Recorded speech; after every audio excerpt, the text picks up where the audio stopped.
Today's special guest is a community leader with a humble past. She is known as the publisher of the Gulf Coast Woman magazine, the co-founder of the popular Success Women's Conference, and she's a cheerleader for all things woman. She's a self-made success, and she's dying to share her story. Introducing the one, the only, Dorothy Wilson! Dun-dun-dun. I've never been here before. Hello! Look at you! It's so good to see you. Come on in. All right, thank you. I've got to give you a big old hug. You look fabulous. Oh, thank you for having us. I'm so proud of you and what you're doing. I'm proud of you too. So this is where Gulf Coast Woman Queen lives. Look at this. It looks like a scene in your magazine. Hey. What can I say? My favorite colors. Is it really? Wow. Well, thank you for having us in your home. I'm so happy to be spending this morning with you, hanging out. Yay. So something you told me over the phone is you wanted to talk about your beginnings. Yes. So, how should we get started? Is there a picture of somebody you would like to get this interview started off with? Yes. Come Show on us over around. here. This is my mom. That is your mother. And she passed away this year. It says 2019 on it. And she's my hero. Let me take you back, the way All right, back. take us back. My childhood, growing up, I watched my mom in just a really difficult situation. My dad was a wonderful person, very smart, owned businesses, lost businesses. Just his life took a turn, and he became a weekend alcoholic. He'd start drinking on Thursday, and he would become a different person. And so watching my mom live through that very abusive situation, verbally, physically abuse. Physical too? Running through the woods, wow. bullets firing as we're running, and nightgown, no shoes. Bullets firing. Crazy, just crazy. But in all of that, I'm the youngest of 6 children. I watched my mama, and I felt like she was helpless, that she was like a fly caught in an ointment. And I felt, as the youngest, 4, 5, 6 years old, she finally left when I was 8. She left your dad. Yeah, she left my dad. Yeah. And we left the little country town that we lived in, and we moved to the city. But I felt as though my hands were tied behind my back. Aww. And I had tape on my mouth because I was helpless. I couldn't do anything. Yeah. I couldn't say anything. There was nothing I could do to change the situation. And I think that as I grew older, that was like the base. It was like the kindling of a fire on the inside of me, that I was not only going to realize my fullest potential, but I was going to do everything in my power to help other women. And that's exciting. And it all started with your mother. Yeah. That's awesome. Yeah. Now, Dorothy and I have a completely different connection other than the fact that we're in media. We actually have the connection of what? Georgia. Georgia!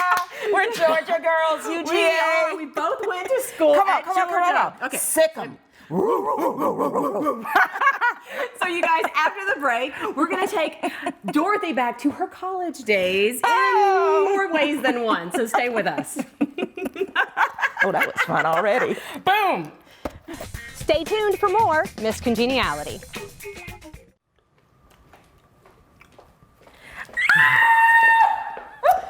How do I look? I also found some popcorn in your pantry while I was. Is this your popcorn? Hey, enjoy yourself. Oh, good. I love it. You and I went to Georgia together, and we both graduated from the Grady School of Journalism. Yes. Go figure, right? Yes, hey. But you're from Georgia, and I'm not. Yeah. Where in Georgia are you from? Augusta, home of the Masters. Woohoo! I lived there. Really? We didn't talk about this, did we? No, we didn't. I love that place. Well, I have to know. You said that your parents couldn't afford to send you to school at Georgia, and it was a very big step for you. Yes. How? Yes. This is a big question. How did you afford to send yourself to Georgia?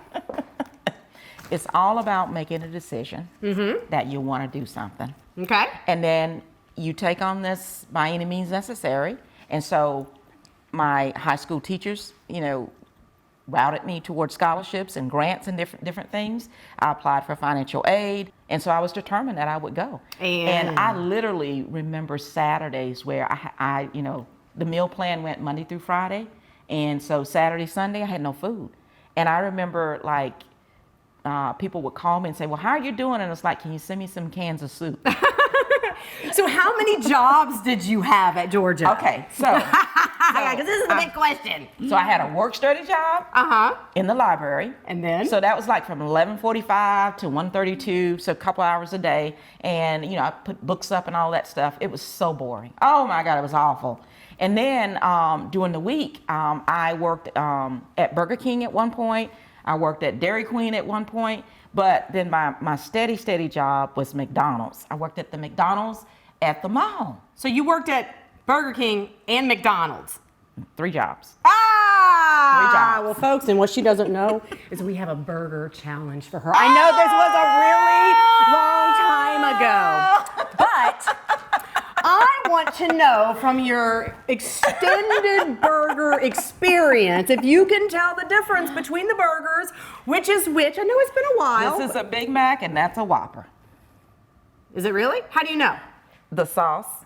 What's the sauce on that one? This is the McDonald's special sauce. Okay. And I can tell by the size of this one that is a Whopper. All right. Whopper.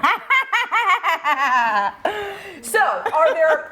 One thing you told me, now let's go over here. So, something you told me on the phone that nobody knows about you is she is obsessed with football. And not just football, but Georgia football. Yes. So have you ever been to a bowl game? No bowl game. I would love to go to a playoff game. Would love it. Is this like your biggest dream? It's one of my dreams. Yes. Is there any other unfulfilled dreams that you have in your life? I get asked that often. I guess, once you're 50 or older, people want to know, so, have you realized all of your dreams or whatever? Your bucket list items. Yeah. And bowl game. I don't have a hard time answering that because I think that my answer is not the typical, well, I want to go on a beautiful trip, an Alaskan cruise or have millions of dollars. All of that would be nice. I was about to say, that would be kind of nice. I'd like that. But for me, the big thing, the driving thing is creating legacy.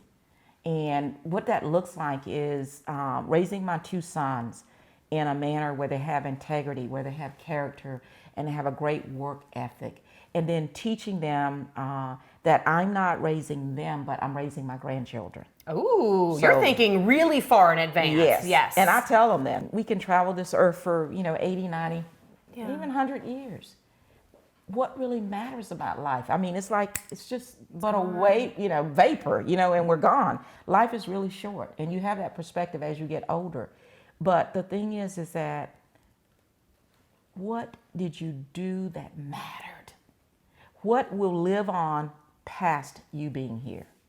And my mom and my grandmother live on now in me and in my sister. Yeah. Well, and you're going to live on in me and everybody else's life that you've touched. Thank you so much for being with us today. What's the one thing you want to do before you die? Just hang out with my husband some more. That's it? Yeah, he's fun.